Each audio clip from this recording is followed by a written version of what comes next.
I'm going to start with a slide that if you follow along with us, you've definitely seen before, but I think it really paints the perfect picture of why we are where we are in today's current housing market.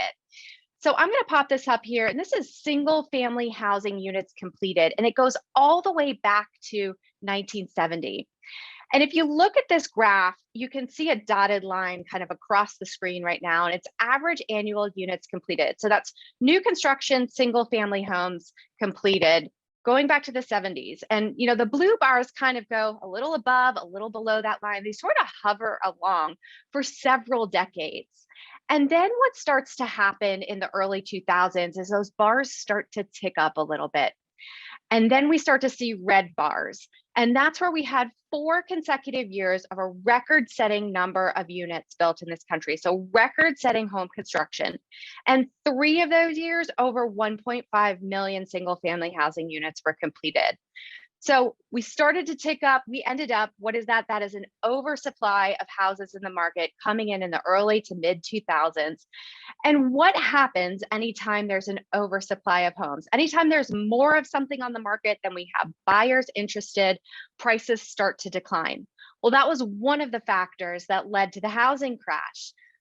Certainly not the only one. And we're going to walk through a lot of those fundamentals today on how that happened. But we're sitting here in a place where we had an oversupply of homes. And then suddenly you can see this drop off come, 2008, 2009, single family home construction really dropped off the map. Well, what happened? If you were a builder or you had a lot that you wanted to build a home on at that point in time and you went to the bank to get financing, it was really hard to secure. Lenders were not giving financing out for that purpose at that time. They'd been burned before. And so what happened was builders had to step away from the industry.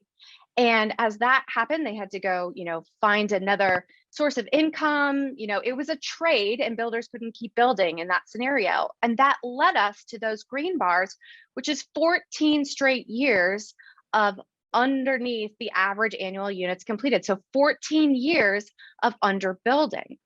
So we went into this kind of reverse situation where, underbuilt in terms of the number of homes that were being constructed. And so this has kind of been going on for a while. And then all of a sudden, 2020 hits. It's the pandemic. Home had an incredibly different meaning. The meaning of home truly changed. People were using their homes. It was a place of security, of safety, of refuge from a time where we didn't know what was happening in the world around us. And so, home took on that new meaning, and people were working at home. They were schooling their kids at home. They were going to the gym at home, entertaining, eating. Everything was happening at home.